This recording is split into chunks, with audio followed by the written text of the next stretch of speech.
지난 2일 오후 2시 30분경 경기도 안성시의 한 동네에서 발생한 일입니다.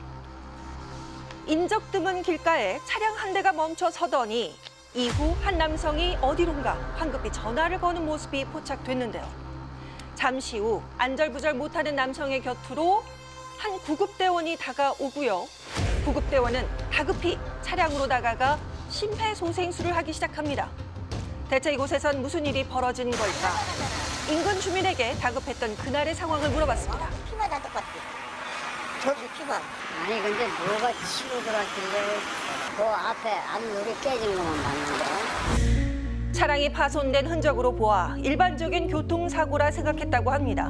하지만 당시 현장에 출동한 구급대원에게 그날은 잊을 수 없는 기억이었다고 하는데요.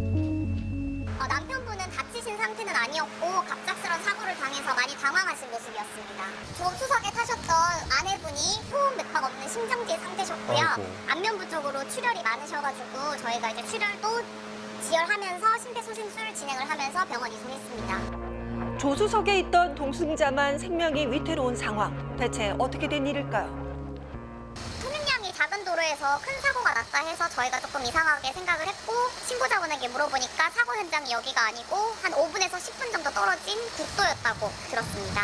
운전 중에 뭐가 날아와서 동승했던 아내분이 크게 다쳤다고 보호차가 왔으면 좋겠다라고 이렇게 신고를 하셨습니다. 자, 운전자는요, 당시 정체를 알 수 없는 물체가 갑자기 차량으로 날아들었고 이후 사고가 발생한 거다라고 주장했다고 합니다. 자, 사고 현장은 구급대원이 출동한 도로에서 약 10분가량 떨어진 국도변. 혹시 당시 사고를 본 사람은 없었을까요? 주변을 탐문해봤습니다. MBC 방송국에서 나왔는데요. 여기 앞에서 사고 하나 났었는데 혹시 그거 알고 계시는가요? 저희는 한 건 없어요. 아, 그래요? 본 것도 없고. 구급차랑 소방차가 여기 왔었는데 그런 거 보거나 이제 못 봤어요. 못 봤어요. 우리 차 꼭대기다. 네, 안타깝게도 당시 사고를 목격한 사람은 찾을 수 없었습니다. 자, 그런데 취재 도중 놀라운 사실을 확인할 수 있었습니다. 바로 그날 같은 곳에서 또 다른 사고가 있었다는 얘기죠. 내 차가 피초해 가길래 저 아저씨 졸음했나? 아니면 핸드폰을 했나? 그 생각하고서는 지나오는데 뭐 박스 소리 나는 거예요. 저 위에 탁 튕겨 나온 거예요. 박스 달려. 운전 도중에 갑자기 튀어나온 미상의 물체에 봉변을 당했다는 피해자. 차량 사이드 미러가 완전히 부서질 정도였다고 합니다. 공터가 있어가지고 저기다 차를 세웠는데 그러니까 또 두 분이 뒤에 연달아서 들어오시는 거예요. 그분들도 다 그 자리에서 예, 똑같이 어디 부딪힌 거죠? 그렇죠. 심지어 사고는 뒤따라오던 차량에도 이어졌습니다. 오후 2시 15분 무렵 갑자기 나타난 사고를 일으킨 물건. 그 정체는 대체 뭘까요? 너무 순식간에 지나갔는데요, 지금. 자, 좀 더 명확한 사실을 확인하기 위해서 연이어 발생했던 이 사고를 취재했다는 한 지역 신문 기자를 만날 수 있었습니다. 그는 이 사고가 처음부터 이상해 보였다고 합니다. 처음에 동생한테 연락이 왔는데 사망사고가 난 것 같다 해서 이상하다 싶어서 저도 현장까지 와가지고 헬스 촬영을 했었습니다. 사고 소식을 전해 들은 그날 누구보다 빠르게 현장으로 달려갔다는 조 기자. 자, 그런데 바로 그때 그의 눈에 이상한 점이 발견됐습니다. 도로 중앙선에 설치된 방연망이 비어 있었던 거죠. 비워진 방연망은 저거. 무려 5개 달했다고 합니다. 아, 예, 저게요. 펜스가 이제 5개 파손된 상태에서 경찰 담당자들이 수거해서 처리하는 거를 제가 목격했습니다. 자, 야간 주행 시 반대편 차량의 전조등 불빛을 차단해 눈부심을 방지하는 도로시설물인 방연망. 안전한 운전을 위해선 꼭 필요한 도로시설물 중 하나로 손꼽힙니다. 자, 그런데 사고 현장에선 바로 이 방연망이 파손돼 있었다라는 겁니다. 자, 그렇다면 혹시 이번 사고의 원인 파손된 방연망 때문인 걸까요? 해당 사건을 조사 중인 경찰의 얘기를 들어봤습니다. 차량 중에 중앙 분리된 이제 방역망이라는 게 있거든요. 그게 뜯겨져 있었어요. 가서 직접 확인하니까 이 사고와 연관성이 있겠다 한 거고요. 네, 들으신 것처럼 방연망이 사고와 연관 가능성이 높다라는 얘기인데요. 게다가 또 다른 사실을 확인할 수 있었어요. 바로 지인한테 제보를 받은 게 안성 쪽에서 오는 트럭이 공장에 들어가기 위해서 우회전하면서 이제 힌스를 치면서 반대편으로 힌스가 넘어간 상태에서 사고 차량이 와서 충격을 가해서 그 이전에 바이크가 사고가 있었군요. 차량으로 들어와서 이제 사고가 당한 것 같습니다.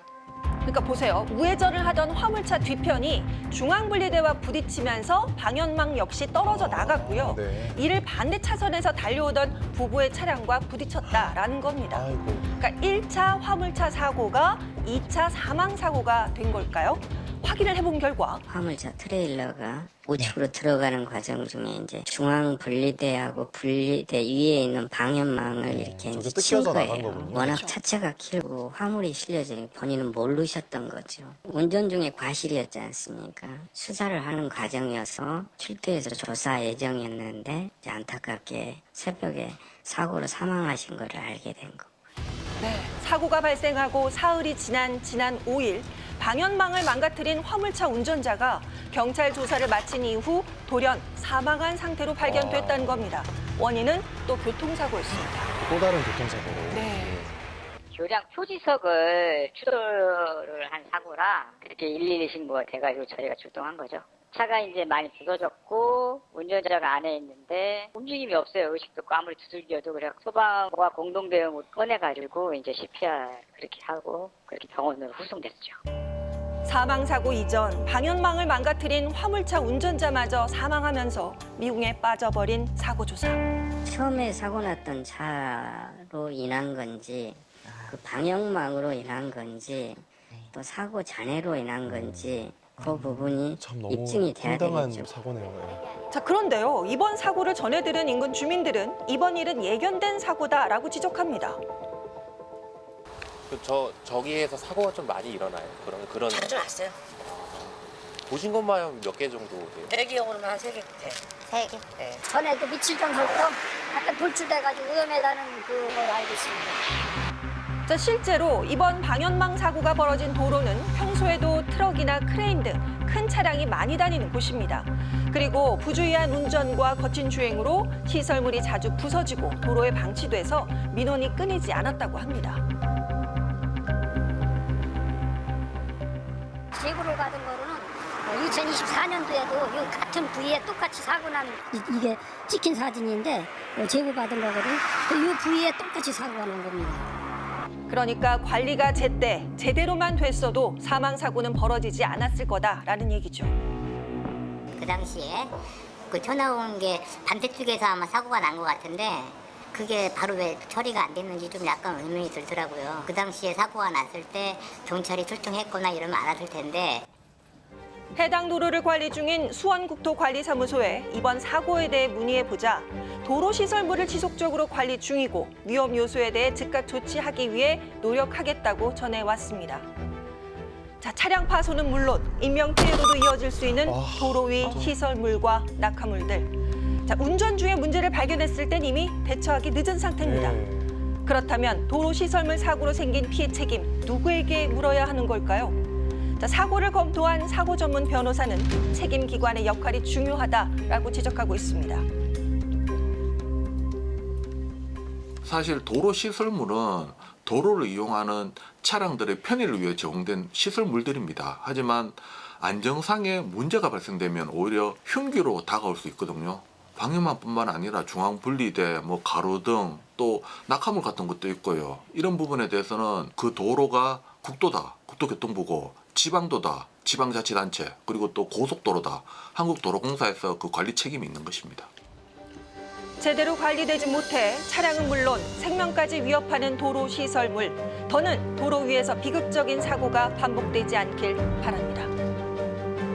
네, 도로 낙하물뿐만 아니라 도로 시설물도 흉기가 될 수가 있네요. 근데 이게 달리다가 눈 깜짝할 사이에 갑자기 튀어나오다 보니까 피할 새도 없고 또 속도를 줄일 시간도 충분치 않다 보니까 피해가 더 클 수밖에 없겠어요. 맞습니다. 특히 이번 사고 같은 경우에는 중앙분리대나 또 방향망, 안내표지판과 같이 도로 시설물과 차량이 딱 충돌을 했을 때는 일반 교통사고보다 치사율이 훨씬 더 높다고 합니다. 예. 그 이유가 시설물 대부분이 강한 금속으로 만들어졌기 때문인 거죠.